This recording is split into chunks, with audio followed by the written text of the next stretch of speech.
जय श्री राधे कृष्ण। आप सभी का हमारे YouTube चैनल पे बहुत बहुत स्वागत है। आइए आज सुनते हैं माघ मास महात्म्य दूसरे अध्याय की कथा।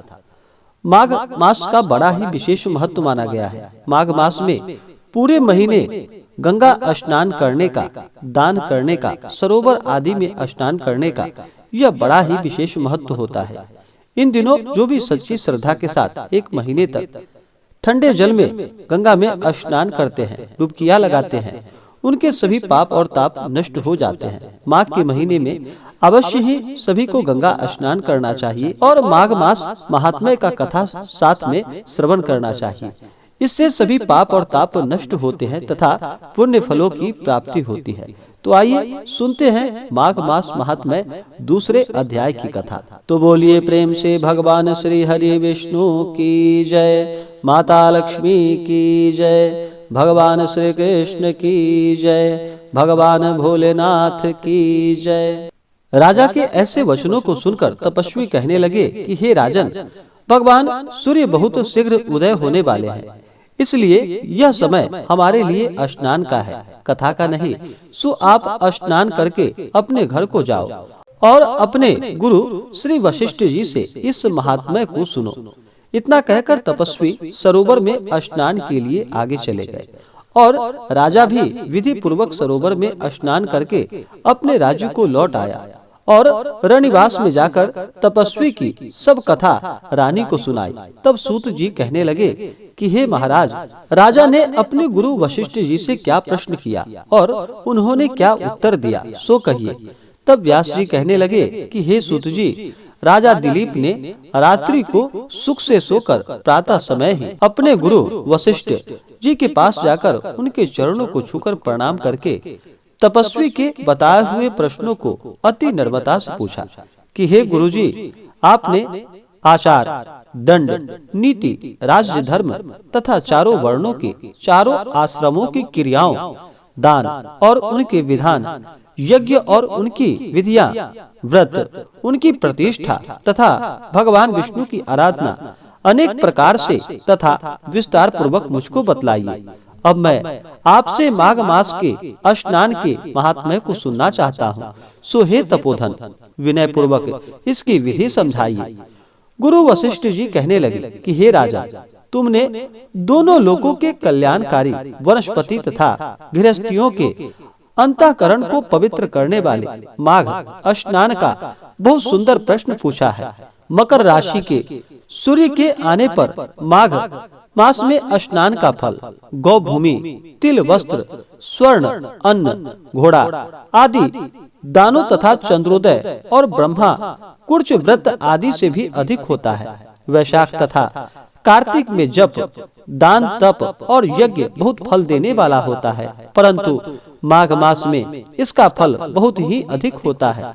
माघ में स्नान करने वाला पुरुष राजा और मुक्ति के मार्ग को जानने वाला होता है।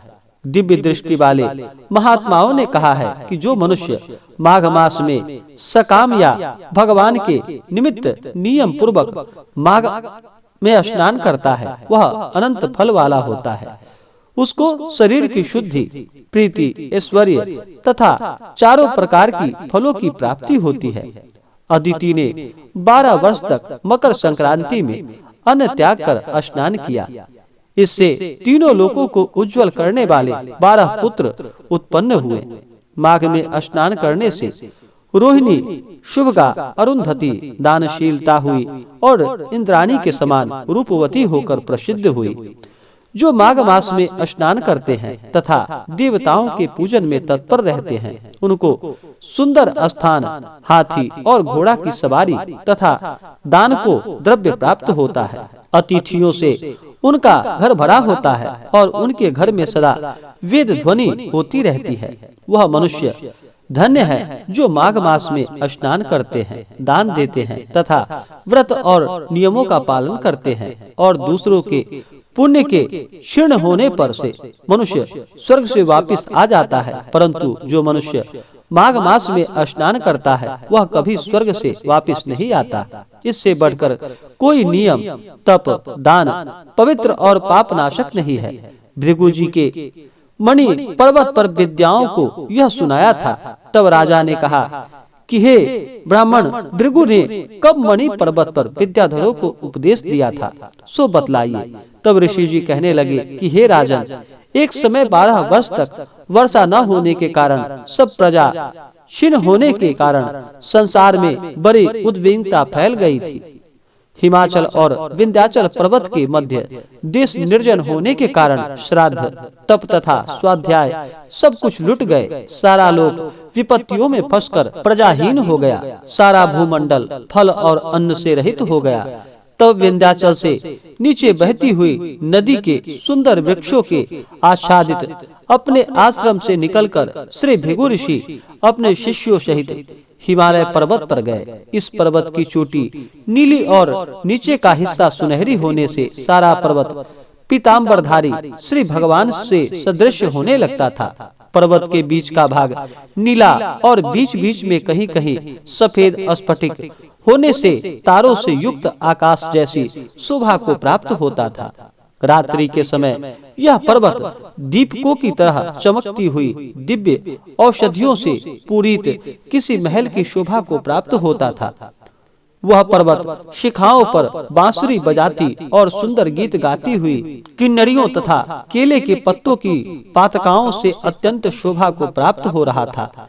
यह पर्वत नीलम, पन्ना, पुखराज तथा इसकी चोटी से निकलती हुई रंग बिरंगी किरणों से इंद्रधनुष के समान प्रतीत होता था। स्वर्ण आदि सब धातुओं से तथा चमकते हुए रत्नों से चारों ओर फैली हुई अग्नि ज्वाला के समान शोभायमान था। इसकी कंदराओं में काम पीड़ित विद्याधरी अपने पतियों के साथ आकर रमन करती हैं और गुफाओं में ऐसे ऋषि मुनि जिन्होंने संसार के सब क्लेशों को जीत लिया है, रात दिन ब्रह्मा का ध्यान करते हैं और कई एक हाथ में रुद्राक्ष की माला लिए हुए भगवान शिव की आराधना में लगे हुए हैं।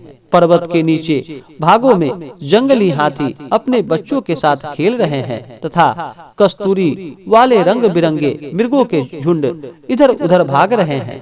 यह पर्वत सदा राजहंस तथा मोरों से भरा रहता है। इसी कारण इसको हेमकुंड कहते हैं। यहाँ पर सदैव ही देवता, गुह्यक और अप्सरा निवास करते हैं। इस प्रकार से माघ मास की दूसरे अध्याय की कथा पूर्ण हुई। तो बोलिए प्रेम से भगवान विष्णु की जय, माता लक्ष्मी की जय, भगवान श्री कृष्ण की जय। इसी प्रकार से जो भी माघ मास में गंगा स्नान करते हैं या माघ मास महात्म्य का कथा श्रवण करते हैं, उन्हें भगवान विष्णु अपना कृपा प्रदान करते हैं। माघ मास में गंगा स्नान से सभी पाप और ताप नष्ट हो जाते हैं और जब मनुष्य के सभी पाप और ताप नष्ट होते हैं तभी जाकर के उनके सभी प्रकार के उन्हें सुख और समृद्धि की प्राप्ति होती है। किसी भी प्रकार के व्रत में कहा गया है कि व्रत के दौरान नियमों का पालन करना चाहिए, ब्रह्मचर्य का पालन करना चाहिए, तामसिक वस्तुओं का प्रयोग बिल्कुल भी नहीं करनी चाहिए। अपने से बड़ों का सदा ही आदर और सम्मान करना चाहिए। महिलाओं का सदा ही आदर और सम्मान करना चाहिए। किसी के ऊपर क्रोध नहीं करना चाहिए। सदा ही धर्म कर्म का कार्य करते हुए भगवान नाम का स्मरण करना चाहिए, भजन कीर्तन करना चाहिए। इससे पुण्य फलों की प्राप्ति होती है। तो आशा करता हूँ कि यह जानकारी आपको अच्छा लगा हो। ऐसे ही ज्ञानवर्धक जानकारियाँ प्राप्त करने के लिए हमारे इस चैनल को लाल बटन दबा करके सब्सक्राइब करें, साथ में बेल आइकन घंटी दबाएं ताकि मेरी वीडियो का नोटिफिकेशन आपके पास सबसे पहले पहुंचे। वीडियो को लाइक और अपने मित्रों तथा दोस्तों के साथ शेयर करें। सुखी रहें और स्वस्थ रहें। जय श्री राधे कृष्ण। धन्यवाद।